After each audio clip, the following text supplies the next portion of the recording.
sobrang lakas ninyo at sobrang lakas ng pagmamahal ninyo sa bayan. Ganyan din ang nararamdaman ko.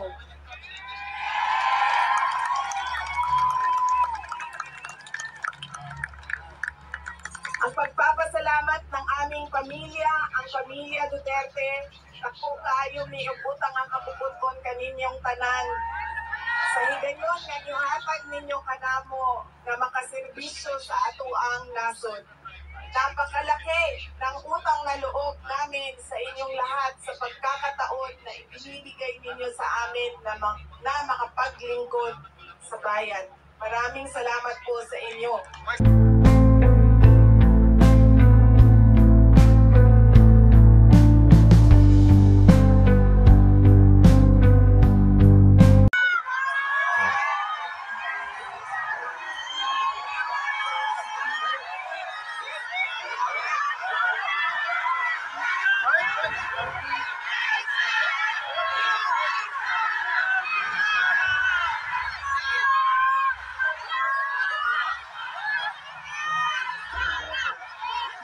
Magandang hapon sa inyong lahat.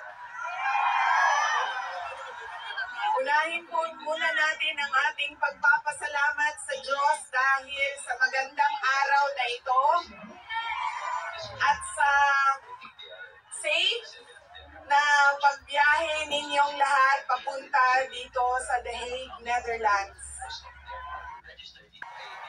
At syempre, dahil bumiyahe kayo papunta dito, ay mag-ingat kayo sa biyahe ninyo pauwi lahat sa inyong mga tirahan mamayang hapon.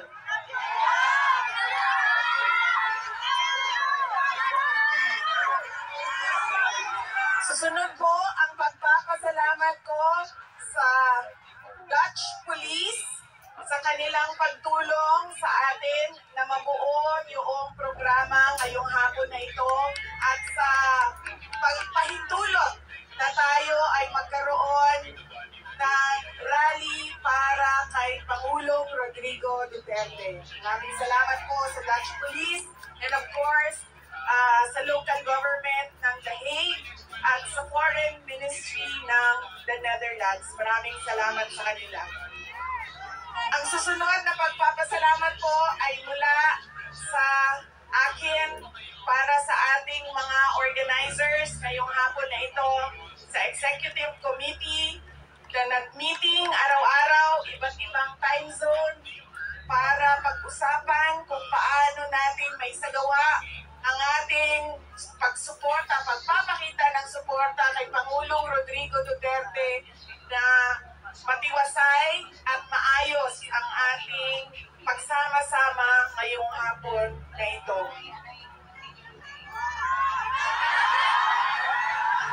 Duterte! Duterte! Duterte!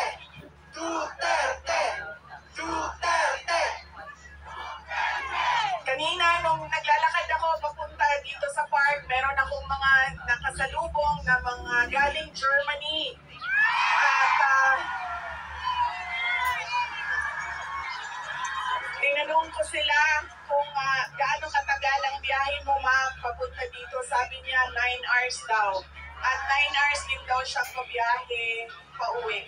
So ganyan ang pinapakita ninyo na pagsuporta kay Pangulong Duterte at pagmamahal sa ating bayan. Maraming salamat sa inyong lahat. Alam ko, lahat kayo may hanap buhay, may kailangan asikasuhin, may mga personal na pinagdadaanan, merong kailangan na paglalaban na gawin sa mga damit ninyo, paglilinis ng bahay, pagbayad ng utang,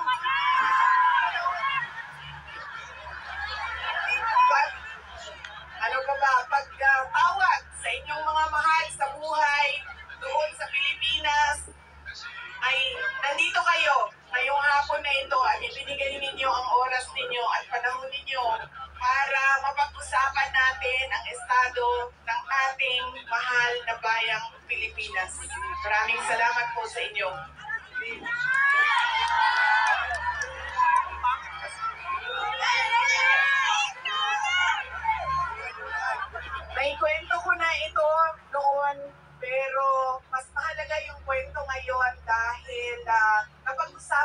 namin siya ni Pangulong Duterte doon sa loob ng detention center ng ICC. Noong ako ay bata pa, lagi sinasabi ng hindi niya sinasin yung generation ng tatay ko, 1940s, 1950s, 1960s. Hindi sila yung mga magulang na tulad ngayon sa ating na ini-explain natin sa ating mga anak kung bakit natin ginagawa ang mga bagay-bagay. Lagi dapat may explanation. Sa kanilang henerasyon ay diretso ka lang pagsasabihan or pagalitan. Ganun yung generation nila. Nung ako ay lumalaki, lagi niya sinasabi sa akin, hindi ka tao sa paningin ko kung hindi ka doktor o abogado. Lagi niya yung paulit-ulit habang ako ay lumalaki. Lagi niya yung sinasabi, pag hindi ka natapos ng pag-aaral mo, magiging abo ka dyan sa gilid ng daan. He always emphasized that you mean nothing to the world if you do not finish your education. That was his, that is my greatest gratitude to my father.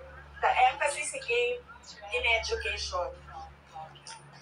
Wala namang problema sa akin yun nung ako ay lumalaki dahil gusto ko din naman talaga maging doktor.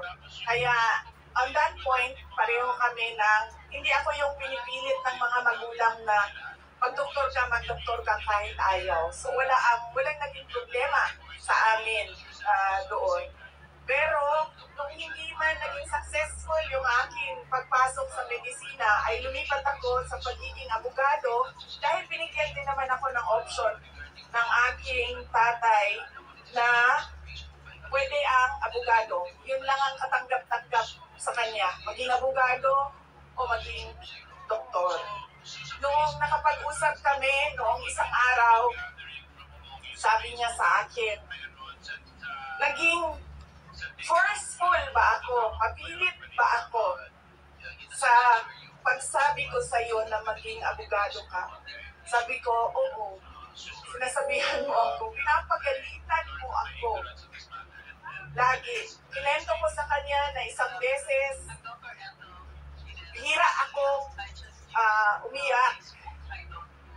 Pero isang beses, dahil nalaman ko na hindi ako makakatuloy sa 4th year law school dahil meron akong isang bagsak na subject.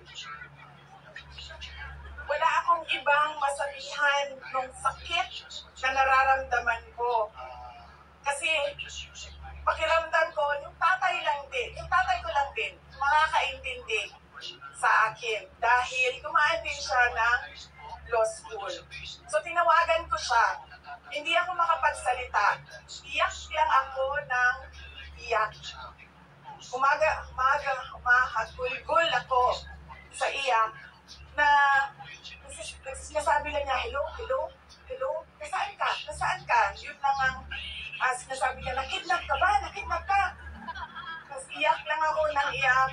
Tapos dalawa lang ang tanong niya na paulit-ulit, nakidnap ka ba o buntis ka ba? At that point na paulit-ulit na niyang tinatanong kung buntis ba ako, sabi ko na sa kanya pa, hindi naman siguro umiiyak ang babaeng buntis. Siguro happy siya, no, na buntis siya. Sabi ko, nahihirapan ako sa isang subject ko and pakiramdam ko, sasabit ako dito. Tapos ang sagot lang niya sa akin ay, sabi niya, yun lang pala eh, bakit mo tinatawagan? Mag-aral ka na. Ganon ka tigas yung kanyang paninindigan, paniniwala at pagpipilit na ipursige ko ang aking edukasyon. Wala nang, huwag ka na umiyak, mag-aral ka, magbalali lang yan, lumabas ka muna, magkape ka, wala. Sinabi lang niya sa akin, yun lang pala.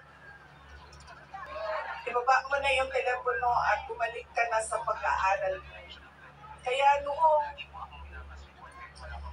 ako ay naging abogado, yun din yun ang sinasabi ng kaibigan ng tatay ko sa akin na nakita niya ang tatay ko, sobrang saya. Yung araw na yun na nalaman niya na naging abogado ako, yun yung sobrang saya niya. At sinabi sa akin ng kaibigan ng tatay ko, sabi niya, hindi mo maiintindihan kaming mga tatay na kaming mga abogado, pag nagkaroon kami ng anak na abogado. Ganun, iba yung saya namin kapag nakikita namin na meron na kaming anak na abogado. Sabi niya sa akin doon, sabi niya, pinilit pa kita, sabi ko, hindi lang pilit.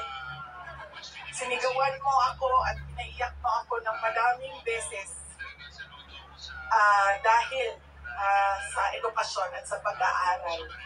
At sabi niya, buti na lang dahil meron akong abogado ngayon na anak na pinutus-tutusan ko dyan.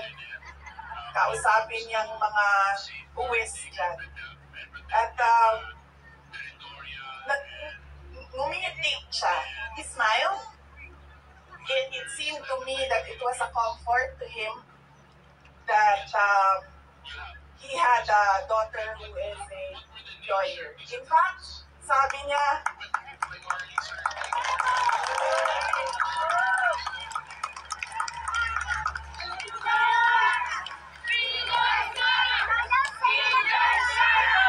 Inday Sara Duterte! Inday Sara Duterte! Inday Sara Duterte! Sabi niya, lagi, pag pumapasok ako doon at nakakaroon kami ng oras na makapag-usap, sinasabi niya, kailan ka ba uwi ng Pilipinas? Anong date ka uuwi ng Pilipinas? Anong ginagawa mo dito? Bakit hindi ka pa umuwi sa Pilipinas? Sinasabi ko sa kanya, inaayos ko lang yung sistema dito at pagkatapos inaantay ko yung mga kapatid ko na pumunta dito. At sinabi niya, ito din, may patama din or diretso din. Pulsay din sa edukasyon. Sabi niya, sabihan mo si Paolo na okay lang ako. At huwag siyang pumunta dito hanggang hindi matapos ang eleksyon at maging congressman siya ng 1st District ng Davao City. At sabi niya, sabihin mo kay Baste, hindi siya pwedeng pumunta dito hanggang hindi matapos at ma-elect siyang Vice Mayor ng Davao City. Ito ang pinakamatindi dahil pinagtatawanan namin siya sa group chat namin. Kaming magkakapatid 4, meron kaming group chat. Dahil ang sinabi niya kay Veronica, sabi niya, sabihin mo kay Kitty, hindi siya pwede bumisita dito hanggang hindi siya abogado.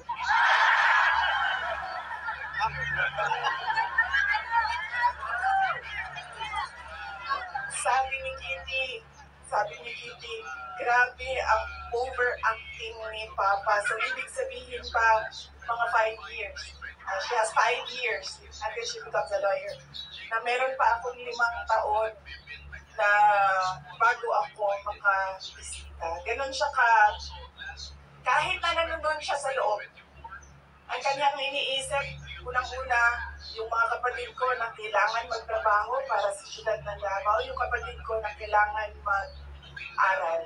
Yun pa rin ang iniisip niya. At kapag tinanong mo siya, ano ba ang kailangan mo dito sa loob? Ang sinasabi lang niya, alam mo yun, mga bagay na shaving cream, Coke Zero,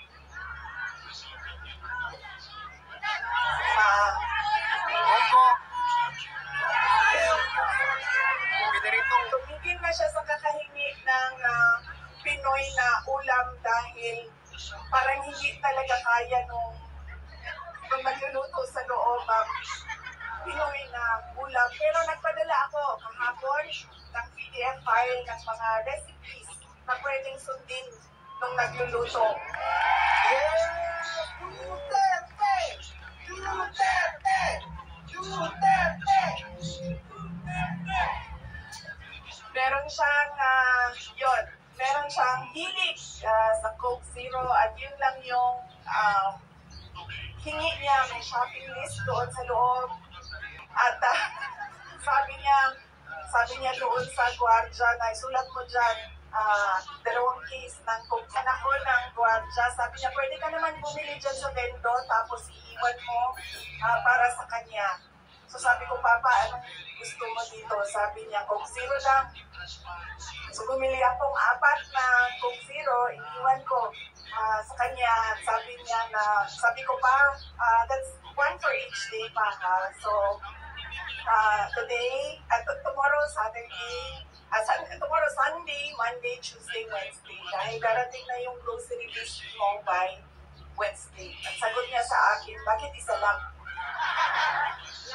Sabi naman nung gwardiya, sabi niya, he has to have at least 2 because he already drank upstairs 1 Coke Zero. And then sabi ko, sige pa, sabi ko, babalik naman ako sa Lunes. Sabi ko, 2 bukas Sunday, and 2 sa Monday, tapos i-replenish ko na lang yung Coke Zero mo. Sabi ko sa kanya, alam mo ba, sinasabi sa iyo ng doktor, maglakad ka daw. Huwag ka nakaupo lang sa kwarto mo. Tapos sabi ko, pwede ka naman, allowed kayo na lumabas dyan. Sabihan niyo lang ang gwardiya. Sabi niya, ayoko maglakad sa labas kasi baka didiretso ako sa gate at umalis sa lugar na ito.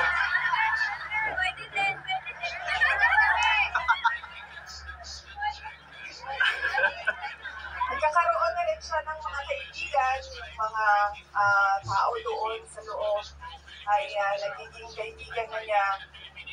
At hindi ko lang alam, baka paglabas niya marunong na mag-Dutch. Pero karamihan nung kasama niya sa loob ay French speaking. So,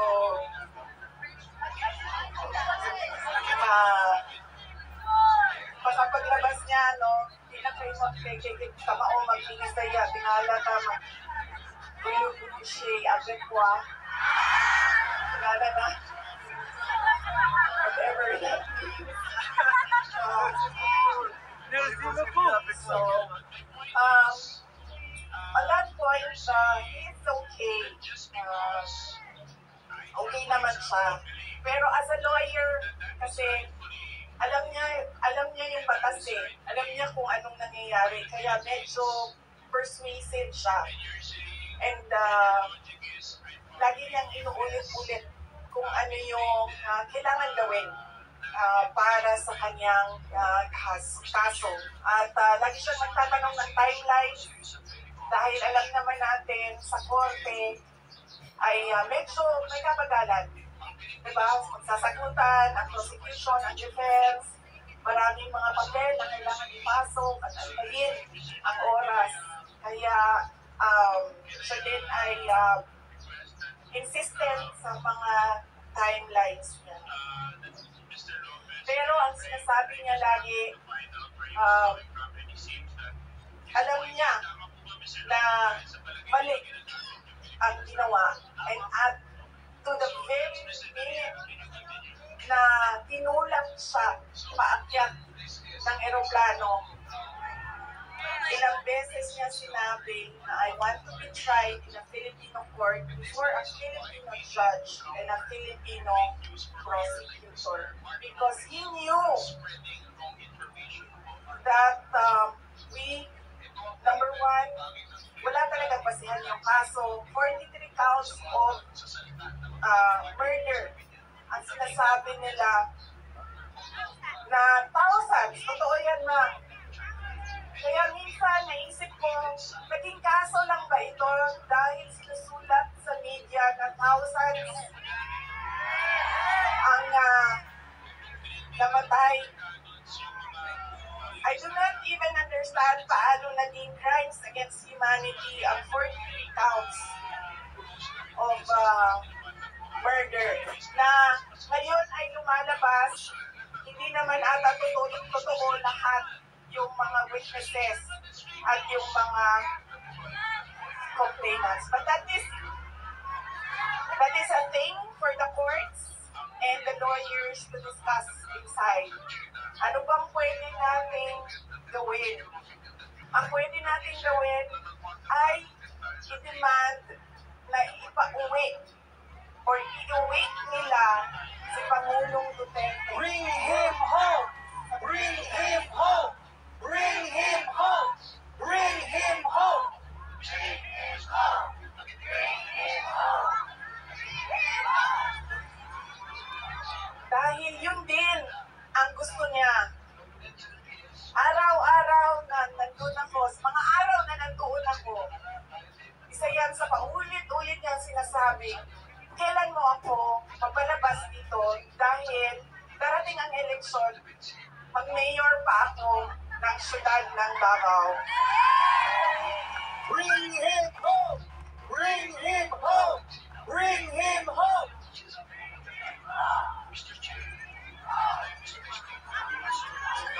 At yun ang gusto niya. Gusto niyang umuwi. Sinabi ko din sa kanya yon pa.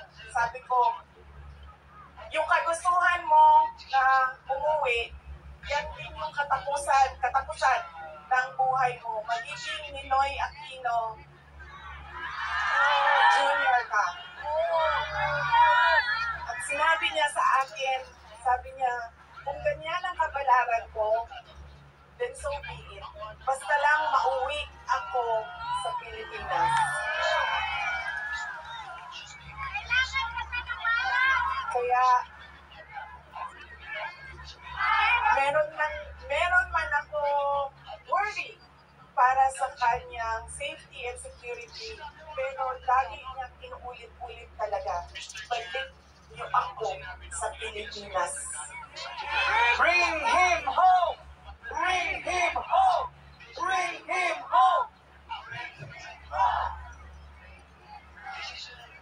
Nagtatanong marami, ano bang pwede magawa? Huwag natin pigilan ang panawagan sa gobyerno natin sa Pilipinas at sa lahat ng gobyerno na nakikinig at dito sa ICC na ipaalam sa kanila na mali ang ginawa kay Pangulong Rodrigo Duterte. At paano ba itama yun? Balik nyo lang siya sa Pilipinas. Ituloy nyo lang yung kaso, walang problema. Balik nyo lang siya. Bring him home! Bring him home! Bring him home! Okay na mo sa init? Ako hindi. Kaya ano, sunburn ang katungaan niya. Ang katungaan niya. Okay lang.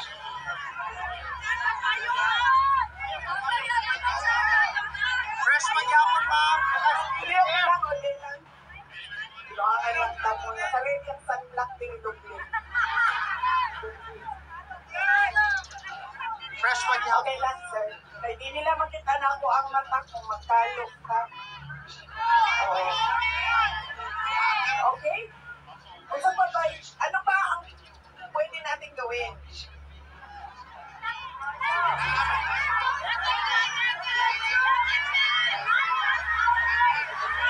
Titi, just tell us what to do! We follow you! Marcos resign! Marcos resign! Marcos resign! Marcos resign! Kayo nagsabi niyan, hindi ako Bukas, suspended na kayong lahat. Nakulong na kayong lahat sa sedition. At kayo, hindi na kayo makakauwi dahil inulong na kayong daan sa...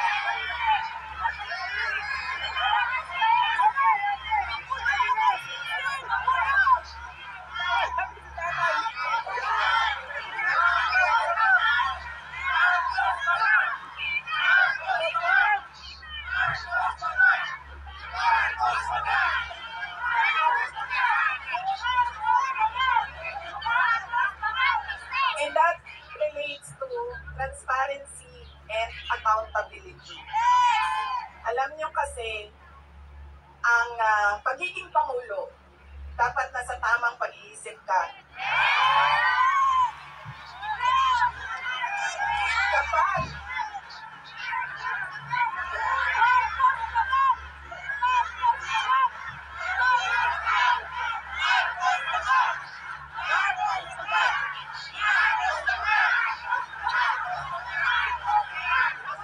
dahil nasa mga polisiya mo at desisyon mo ang kinabukasan ng kabataan at ng bansa. Kaya yung pagsasabi na hindi mahalaga ang drug test sa aking kapasidad at abilidad na mamuno is tantamount to betrayal of public trust.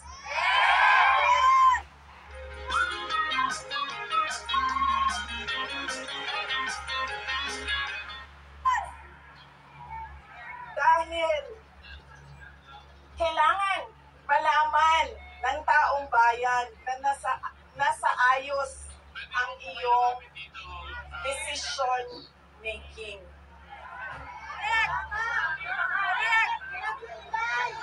Kaya hindi lang naman natin pwede sabihin, Marcos, resign. Bakit ba kailangan resign?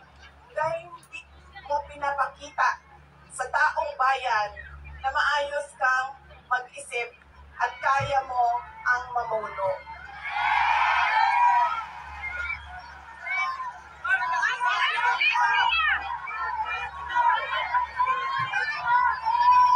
Madaming mga tanong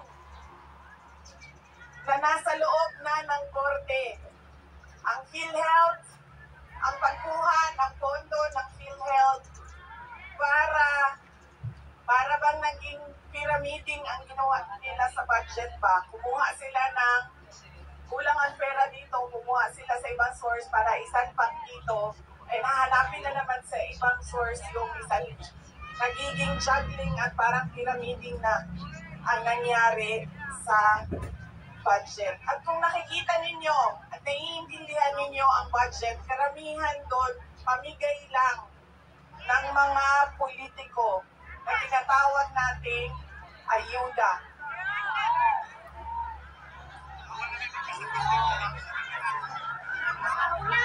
Tumakbo kami sa plataforma ng unity at continuity.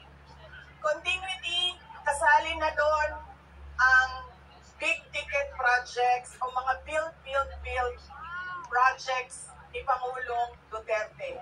Pero wala kayong nakikita ngayon na development projects. Dahil lahat yon ay nakatago sa mga proyekto na pamigay o nandoon lang sa bulsa ng kontraktor at ng politiko na kumuha kuno ng project. Makikita ninyo na hindi handa ang Kongreso sa paggawa ng budget dahil may mga blanco doon sa enrolled bill na pinasa nila. Ibig sabihin, walang nag-isip at hindi pinag-isipan paano ba natin gamitin ang pera ng gobyerno na makita natin na merong kapayapaan at kalampuan, kauswagan sa ating bayan. Noong ako ay tinanong noon bakit ako nag-resign sa Department of Education. Sabi ko, unang-una, personal yon. Meron kaming personal na hindi ko gusto na ginawa niya sa akin. Pangalawa, dahil sa loob ng Department of Education. Sinabi ko na itong noon, personal ko to na experience. Yung budget ng school building program ng Department of Education, pinaghati-hatian lang sa loob ng House of Representatives. Noong unang taon,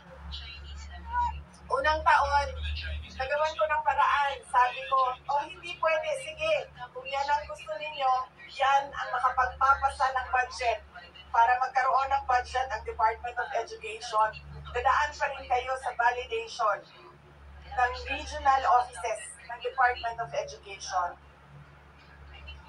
Pagsunod na taon, naisipan na nila kung ano ang gagawin nila at hindi nila ma-deny ito dahil nakikita ninyo sa papel. Kaya wala din kumukontra sa akin dahil nakikita sa papel. Ang ginawa nila, kumuha sila ng sarili nilang listahan. Doon nakikita mo, pinaghati-hatian nila ang school building program at inattach nila sa General Appropriations Bill na sinabmit nila sa Senado. Sinabi namin sa mga senators, nakita niyo ba kung anong ginawa? Sabi nila, oo, nakita namin kung anong ginawa ng House of Representatives. Sabi ko, please, hindi natin masasolve ang problema ng school building program kung ganito lagi ang nangyayari sa budget ng new construction. Meron pang ibang problema sa loob ng budget. Sinubukan ng mga senators na tanungin, masagot, yes, pero pagdating sa BICAM, anong nangyari? Wala namang totoong BICAM kung saan pinag-uusapan ang maggamit ng pera. Ang desisyon lang na nandun ay kay Zaldico, panahon ko, kay Zaldico at kay Martin Romualdez. At diretsong pinapapirma sa malamang tao na hindi nagbasa o hindi binasa ang buong budget. Kaya walang nakakita o hindi nila nakita dahil hindi naman binasa na may blanco doon at pwedeng lagyan ng kahit anong amount yung mga blanco sa budget. Madaming katanungan, madami ang problema ng bayan. Kaya lagi ko sinasabi, hindi kami ang problema ng bayan. Ang problema ng bayan ay ang governance mismo ng Pilipinas. Yan ang problema ng bayan. At dahil may problema sa gobyerno, ay tuloy-tuloy ang kahirapan doon sa ating bayan. Nakikita nyo yan dahil dumadami ang nakikipagsapalaran sa ibang bansa. Dahil sa kawalan ng oportunidad doon sa ating bayan.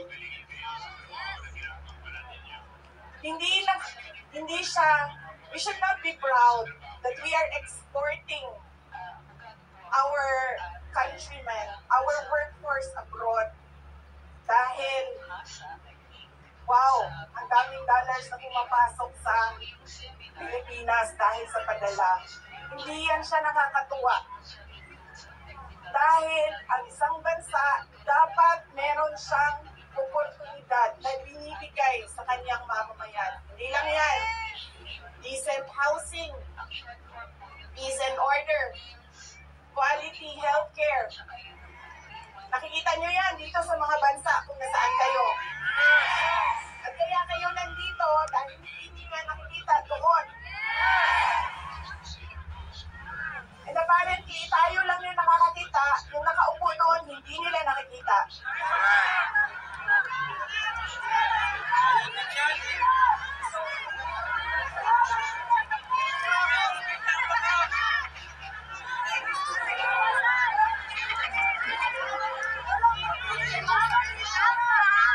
Alam nyo, madami sa mga kaibigan ko, galing ako sa middle class na family sa Davao City. So madami sa mga kaibigan ko doon. Meron naman silang mga negosyo, meron naman silang pinagkakakitaan, may mga trabaho. Pero ilan na rin ang nagsabi sa akin, mga professionals ito, ilan na rin ang nagsabi sa akin, wala na rin talaga kaming nakikita, parang gusto na namin lumipat na lang sa ibang bansa para sa mga anak namin. Kaya sinasabi ko lagi nagsasabi sa akin, tumakbo ka sa 2028. I don't think we will have a country by 2028.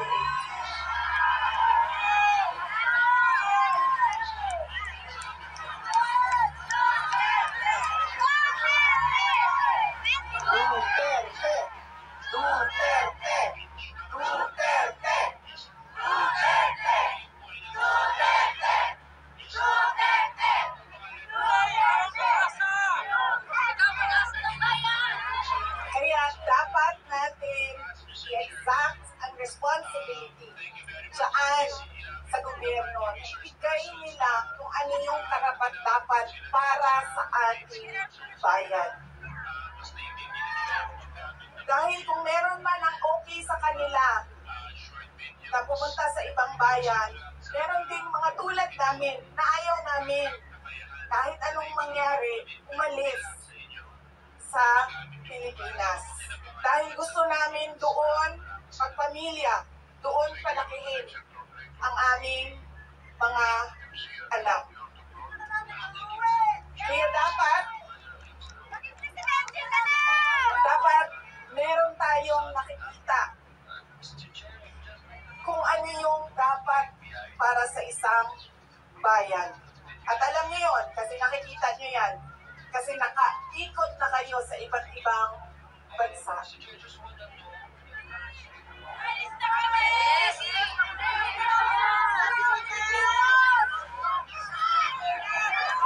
Ano ang gagawin? Patuloy na ipanawagan sa lahat ng nakikinig na iuwi ninyo si Pangulong Duterte sa Pilipinas. Bring him home! Bring him home! Bring him home! Bring him home! Bring him home! Bring him home! At pangalawa, patuloy natin na hingin sa gobyerno, sa administrasyon na ibigay ninyo ang serbisyo at kaunlaran na karapat-dapat para sa mga Pilipino at para sa Pilipinas.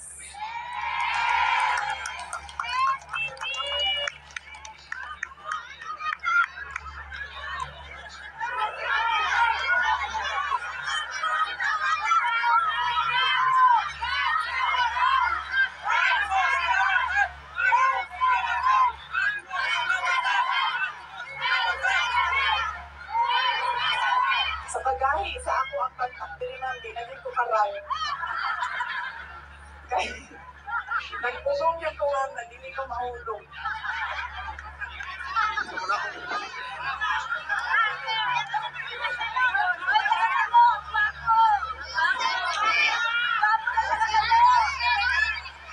Yung akin pong mga pagpapasalamat. Una po, kanina meron na akong mga pagpapasalamat opening sa Diyos, sa ating host, government, sa police, sa local police. Yung aking mga pagpapasalamat sa inyo, sa oras ninyo. Ang aking mga pagpapasalamat sa inyong patuloy na suporta sa aking opisina, ang Office of the Vice President.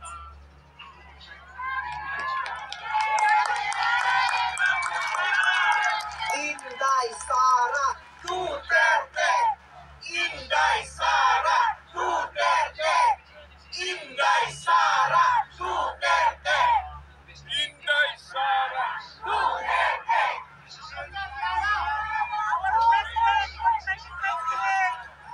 Malakas ang loob ko dahil nandyan kayong lahat.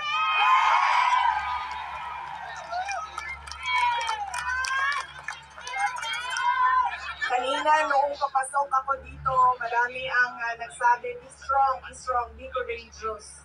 I am only as strong as you are. Kung nakikita ko, sobrang lakas ninyo at sobrang lakas ng pagmamahal ninyo sa bayan. Ganyan din ang nararamdaman ko.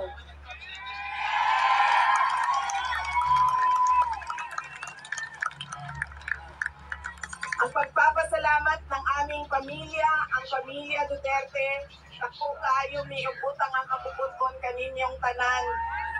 Sa higayon nga gihatag ninyo kanamo na makaserbisyo sa atoang nasod.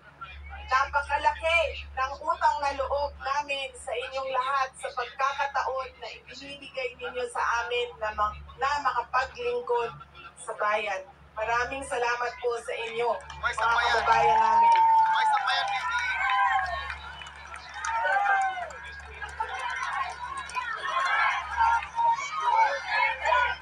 Duterte! Duterte! Duterte! Duterte! Huwag ninyong kalimutan, ayaw ninyong kalimti ang kausa. Huwag ninyong kalimutan ang laban. What is our cause? Our cause is for our country. Ang laban na ito ay para sa bayan. Mga kababayan, ang lahat ng ginagawa natin ay para sa Diyos, sa bayan, at sa bawat pamilyang Pilipino. Shukran. Duterte! Duterte!